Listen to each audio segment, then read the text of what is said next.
voici à quoi ressemble le scroll fluide que j'ai mis en place sur mon site. Et dans cette vidéo, je vais te montrer comment faire la même chose. Alors la première chose à faire, ça va être d'aller sur ton WordPress, puis d'aller dans ton tableau de bord. Ensuite, si tu travailles avec Elementor, tu vas devoir aller dans l'extension Elementor, puis dans l'éditeur, puis dans Réglages.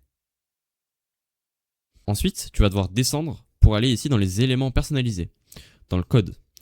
Et ici, dans le Custom Code, tu vas venir cliquer sur New Code. Moi, je vais l'ouvrir dans un autre onglet, mais c'est globalement la même chose. Ici, pour le titre, on va mettre Smooth Scroll. Et on va venir coller le code que je vous ai mis dans la description. Donc pour ma part, moi, je vais juste aller sur celui que j'ai déjà créé. Le code est juste ici. Hop. Et je vais venir le coller ici.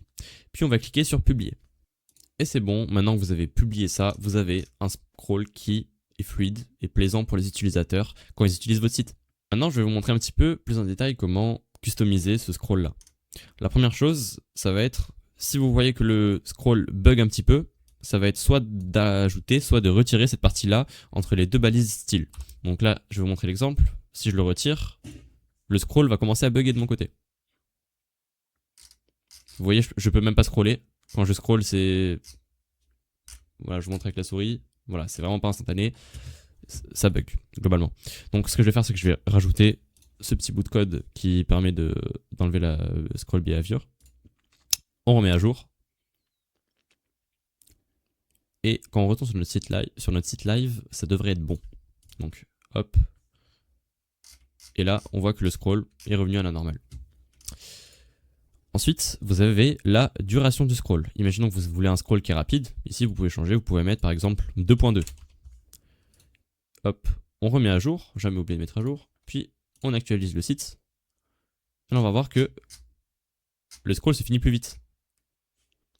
On peut en abuser. On peut mettre 6. 6,2. On met à jour. On regarde ce que ça donne. Vous voyez, le scroll il est un peu différent. Il dure beaucoup plus longtemps, à 6 secondes. Donc voilà, ça correspond aux secondes de la duration. Donc si vous mettez 10 secondes, le scroll il va durer 10 secondes. Je vous recommande pas de mettre 10 secondes, je vous recommande pas de mettre une valeur trop élevée. Restez à 1 seconde et demie, ça devrait suffire. Donc moi je reviens à 1,2.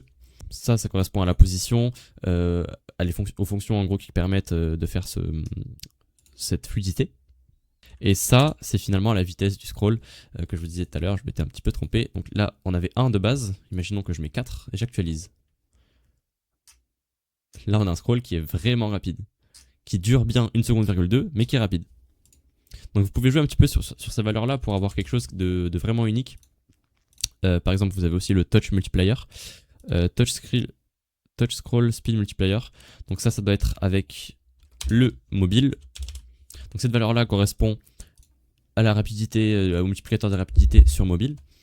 Donc ici on va pas voir grand chose qui change, mais si je vais en F12 pour voir la console, vous voyez c'est beaucoup plus rapide le scroll.